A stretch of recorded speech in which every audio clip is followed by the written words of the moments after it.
நான் இப்ப சமீபத்தில் கோவா போயிருந்தேன், political participation of the disabled பீப்புள்ன்றத பத்தி பேசுறதுக்காக. அப்ப அங்க ஊர் அமைச்சர் பேசி முடிச்ச பிறகு டக்குன்னு பக்கத்துல வந்து அவர் சொன்னாரு, சார் இந்தியாவுக்கே நீங்க தான் சார் தலை, நீங்க தான் ஃபர்ஸ்ட் டைம் இந்த மாதிரி டிசேபிள் பீப்புள் பாலிடிக்ஸ் செஞ்சிருக்கீங்க.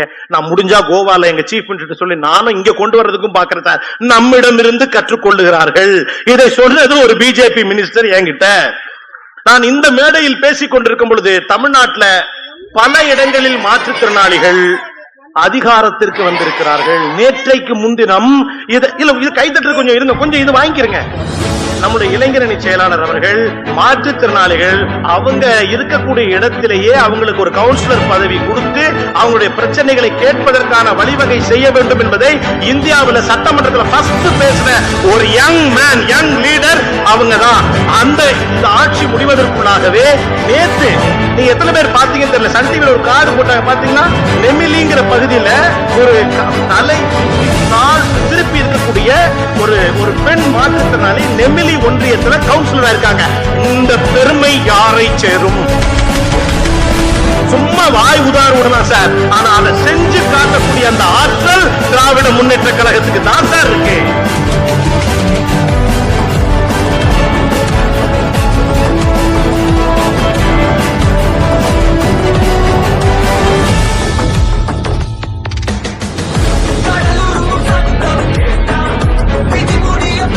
ஒரு சூரியன், ஒரு சந்திரன், ஒரு திமுக தான்.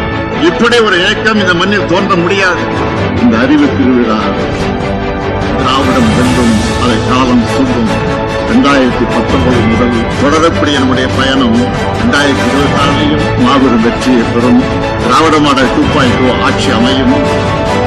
தந்தை பெரியாரின், அண்ணாவின், தலைவர் கலைஞரின், இந்த முத்துவேல் கருணாநிதி ஸ்டாலின் கொள்கை வாரிசுகள் இருக்கும் வரை தமிழ்நாடு தலைக்குனியாது, தமிழ்நாடு போராடும், தமிழ்நாடு வெல்லும். நன்றி. ஒருங்கிணைக்கக்கூடிய அனைத்து பணியாளர்கள் அத்தனை பேருக்கும் மீண்டும் என்னுடைய பாராட்டுகளையும் வாழ்த்துக்களையும் நன்றியும் தெரிவித்து இந்த அறிவு திருவிழா நிச்சயம் வெல்லும்.